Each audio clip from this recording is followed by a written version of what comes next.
मित्रों, आज आपका ध्यान एक गंभीर विषय पर आकृष्ट करना चाहता हूँ।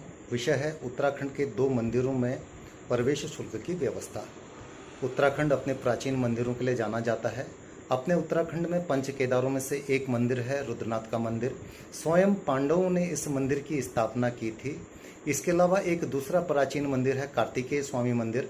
कहा जाता है कि कार्तिकेय स्वामी मंदिर में भगवान शिव के पुत्र कार्तिकेय स्वामी ने अपने भौतिक शरीर का त्याग किया था।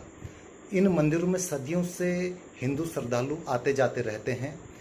अब वर्तमान में यदि आप रुद्रनाथ मंदिर में जाएंगे तो आपको 200 रुपये का प्रवेश शुल्क देना पड़ेगा, और यदि आप कार्तिक स्वामी मंदिर में जाते हैं तो आपको 50 रुपये का प्रवेश शुल्क देना पड़ेगा।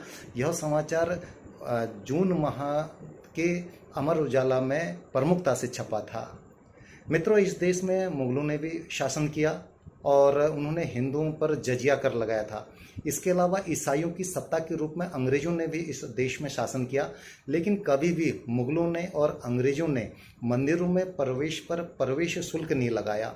हम लोग बड़े गर्व से कहते हैं कि हमारे उत्तराखंड में हिंदुत्ववादी सरकार है, लेकिन मित्रों, हिंदुत्ववादी सरकार के रहते हुए भी सिस्टम वही रहता है। ये सिस्टम वही है जो हज यात्रा में सब्सिडी देता है। ये सिस्टम वही है जो 2021 के हरिद्वार के कुंभ मेले में रेल से आने वाले लोगों पर कुंभ सरचार्ज लगाता है। और ये वही सिस्टम है जिसने हमारे मंदिरों में प्रवेश शुल्क की व्यवस्था की है।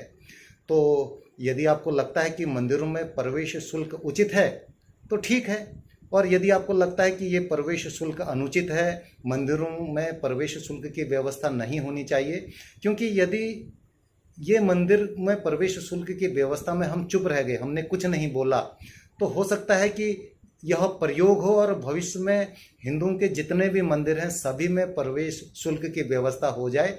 तो इसलिए हमें इसका विरोध करना चाहिए। और यदि आपको लगता है कि इसका विरोध करना चाहिए तो मेरा निवेदन आप सभी लोगों से है कि आप सोशल मीडिया के सभी प्लेटफॉर्म में इसका विरोध दर्ज करवाएं, और सत्ताधारी पार्टी के जो प्रतिनिधि हैं उनसे भी निवेदन करें कि सरकार के इस आदेश को वापस लिया जाए और मंदिरों में निःशुल्क प्रवेश की व्यवस्था करवाएं।